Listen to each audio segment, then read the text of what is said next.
Welcome back to the Lords of Lore podcast. I'm Matt. This is Cam and other Matt. And we have a Dungeon Masters extraordinaire for this review of the Dungeons and Dragons trailer. I've just finished watching it. Cam, you've just finished watching it. Matt, you watched it a few times. Okay, guys, initial reactions. Cam, what'd you think? I'm excited for it. Yes. It was funny. Like, it definitely feels like they've gotten like the comedy from like what it's actually like to be like in like a home game kind of thing, as well as like the RP aspects of it. I'm kind of glad that it's not like from like what we've seen, it's not like there's an alternate thing where it's like them sitting around a table playing and then it cuts to like in the game. I think I like that it's just fully like in the fantasy realm. Yeah, I totally agree. Matt, what'd you think? Yeah, I 100% agree. I think something that kind of like popped out to me is it almost like tapped into the magic that the MCU has used for a lot of its movies, where it's like it's upbeat, you have fun characters, there's good comedy, there looks like good action, looks like a nice mix so far. And I agree with Cam. I'm really glad that there's nothing like around the table, but they have kept the like goofiness of playing a board game with your friends and the feeling of the entire thing. So yeah, I'm pretty excited. It's looking good. I think you guys have hit the nail on the head of what we want to see in the D&D movie. I think like it's easy for a Hollywood executive to be like, okay, people like playing the game, so let's put the game in the movie, which will probably happen. There's probably going to be some sort of reference to it here, but that's not what people want from D&D.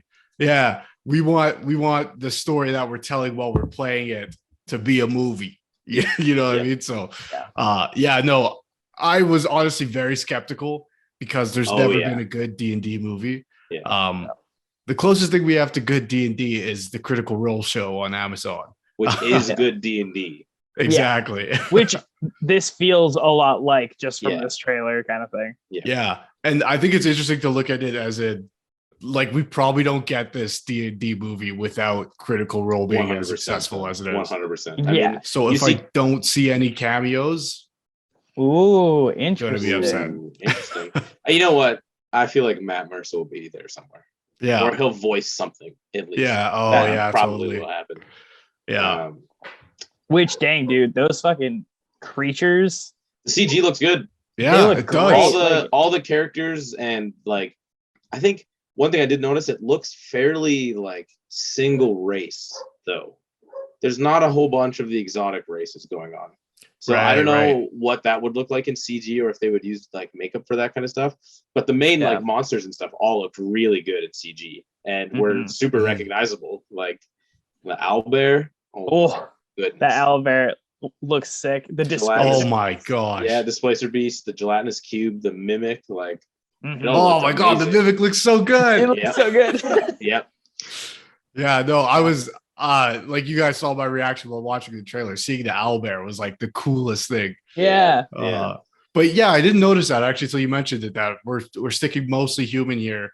With the elves. Maybe elves, but we've seen that done in other fantasy projects. Yeah. Look, I'm a human every campaign player. Like I understand it. It's the way it goes sometimes. I forget if I heard this or read this somewhere, but I think Gina Rodriguez's character is a dwarf.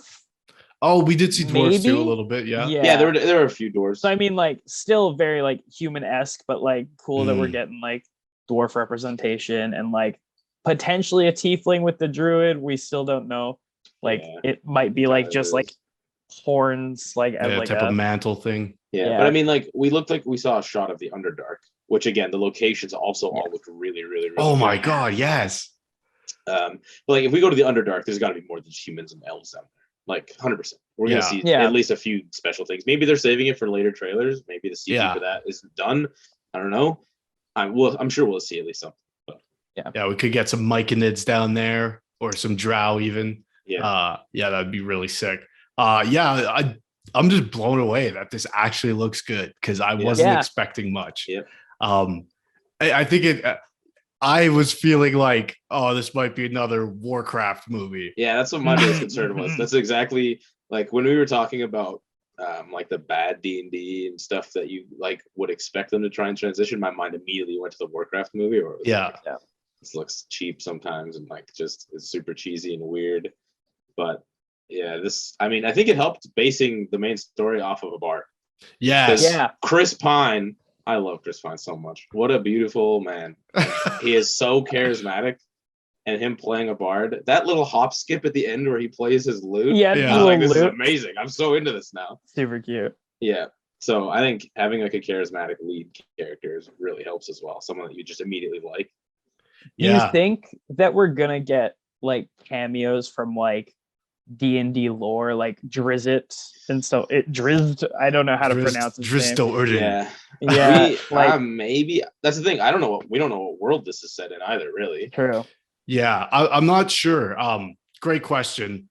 But I think there was like reference, like, because there was like the horn that they're talking about stealing in the trailer. Yeah. They stole it from the wrong person. So that looked like a cult of like some, maybe like a cult of Tiamat worshippers or something. I mean, look, there seemed like quite a focus on dragons. And like dragon-like creatures in the trailer. So I mean, that would be pretty insane if like the trailer doesn't really reveal it, and then all of a sudden you're basically doing like that entire module in a movie-based thing. Mm-hmm. What's the module's called? Rise of Tiamat, I think. Yeah, Rise of Tiamat. Oh? Yeah, it could be something like along those lines, probably. But also, I was actually thinking about this. It's funny because I feel like their hands are a bit tied in some of their more iconic villains because of Stranger Things. Absolutely. Using all those names like Demogorgon, that's a big one. Obviously Vecna is a huge D&D character. So Tiamat is one of those, five-headed dragon. That's like a pretty iconic D&D staple that people might recognize. So I can see them going that way or creating an entirely new sort of entity or character. And that's the fun part about D&D is you get to create your own stuff all the time. So like it's 100% within the like the directing and the writers and stuff to just create new stuff. And still it's the D&D. So I don't know, was there a release date for it? In March of 2023. So this coming March, which is pretty quick, honestly. I forget that it's July already. Right. I was like, it's June still. No, I think it's March, right? That's a year away. Yeah. I don't know. Even like that helmet that guy has on. Yeah. I love everything was so D&D. Which, Justice Smith as well. I'm so excited for him to be a wizard. That'll be fun. That's exactly what it looks like. And I'm super into it. I think the magic again also looked really good. Like the items, like the swords and stuff. Yeah. Like, I think it was a paladin or a cleric, and his like scabbard lit up, and then he threw it at somebody. And I was like, that is so cool. Yeah. That's so D&D. Yeah, exactly. I'm excited to see him in something like action-y, especially after watching him in Bridgerton. Yeah. He's a fun he's a good actor. There will certainly be a pinnacle. So as far as D&D lore goes, like I'm sure it's going to be pretty cool to see them throw in, references or actual things from D&D lore. One of the things I'm actually very excited about is that I don't care at all. I love D&D lore. Like there's so many good things, but because I've never played a game in a D&D setting, I just like pick and choose which lore I want to bring into my own home game. Absolutely. I'm not like, if they mess something up, I really don't care. Whereas I feel like I'm usually pretty precious about these source materials. Mm-hmm. And this is one where it's like, the more you change it, the more it is what it is in a weird way. Like, yeah. I've definitely played in more full homebrew campaigns than I have played in official, like standard canon campaigns. I think I've played the start of that Rise of the Dragon Queen module. And that was, I think, played like 5 levels and my character got murdered by my own party member. And then, Night of Storms may rest in peace forever. You hit it on the nail on the head with that, Matt, where it's like the more you change it, the more it becomes like the very thing that we all love. So exactly. I'm thinking too that character, like the druid character, might be a fawn because the horns are pretty small. True. Oh, That's the thing. There's so many, especially if they're using like the new updated races and all that stuff they've come out with. There's like 30 plus races that you can create characters from. So like, who knows? They might just be creating new like races in it as well. I mean, yeah. No, it looks super cool. Anything else you guys want to talk about this trailer? I mean, what classes did we think we saw? Okay, so definitely Bard, Druid. Definitely Bard, Barbarian. Michelle Rodriguez is definitely a Barbarian. Definitely, yeah.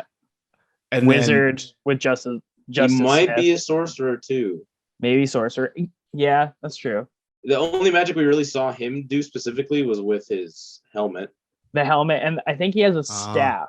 Maybe. There was that girl with the hood who first picked up the horn. She looked like she was doing magic. Maybe that's like a warlock. Yeah. He looked a bit, like creepier than everyone else did. Yeah. The guy who's on the horse who's like, that's an owl bear. That's who you're talking. Okay. Yeah. No, it looks. Yeah, it looks towards the end. He puts up some sort of like barrier, maybe like implying the shield spell or something. I guess that's one thing I'm wondering is like, I hope. Magic gonna work? Yeah, like I hope that it doesn't work in the meta game sense of it. Like I only have this many spell slots. Yeah. Like I hope we just go away with that type of. Do it the same way Critical Role did it with them. Exactly. It was just like you see magic happening, and it's clear that some magic is of higher level than other things, but they're not like shouting, "I am using my 6th level spell slot." Fast, blah blah blah. Yeah. Oh man, that Displacer Beast looks so sick. It looks so good. Dude, they jumped into a gelatinous cube. Oh my god, yeah. I'm like, oh no. You guys are psycho, man. Rookie mistake. You do that once and you never do it again. You roll a new character. Yeah, pretty much. Oh. Yeah. There's something you said earlier, Matt, about like the Bard character and Chris Pine playing them. Just reminds me of Jaskier from the Witcher series. Mm-hmm. And also what's the Bard's name in can't even remember, but it also reminded me of Scanlan. And I remember like the first ever Critical Role campaign companion book they ever put out. It wasn't through Wizards, but it was through a different company. But it's a really like iconic cover, and you can see 6 of the players all about to take on a dragon. And the idea was like the point of view is from Scanlan, who's the Bard who's telling the story. Which is like the role we kind of assign to bards. I like that as well. Yeah. So I like focusing on a bard as the main character and being like, because this is like who would be telling the story, even if it's like a young Indiana Jones thing where it's like, here's what happened, and then we actually see exactly what happened. It's not one for one, but something like that. It's just an exaggeration of a tale. In the tavern. I also loved how like one of the first things you see of like the party members do interacting is like, let's go to the tavern. Yeah. Like it's so perfect. It's like not only an intro, it's like a meta intro to D&D as a whole. The beginning of the trailer is the beginning of most campaigns. It's just like, guys, let's just go to the tavern. It's great. Yeah. I'd say they really like captured the soul feeling of being in a D&D party with your friends. So definitely. That's the biggest thing for me. Yeah. As long as it's fun and like it'll make it look it'll cool. be a good time. Yeah. We're in. I wonder if the bards will have magic in this, because it seemed like they implied towards the end that they wouldn't. That part though, when like you see the barrier go up, it looks like Chris Pine's character teleports up and off to the side. Oh, there's like a little gold misty flash. Step, little dimension door going on. Yeah. So I'm sure there will. And we only saw him really play his instrument once, and that was like a quick little thing right at the end. So I feel like they might just be saving that kind of stuff for more later. Nice, yeah. I hope they have magic, because bards are cool as hell. Give them that. Yeah, exactly. Okay, well, I think that'll do us here for our review. Obviously, as this movie comes out or as subsequent trailers come out, check in back here at Lords of Lore to see our reactions and things like that. Cam, where can people find you on the internet? Follow me on Instagram at CamChappy and Twitter at ChamCapman. Nice. And Matt, you don't do the social media thing. Indeed. Okay. All right. Don't Follow us perceive here. me. Lords of Lore on Instagram, Twitter, and here on YouTube and TikTok.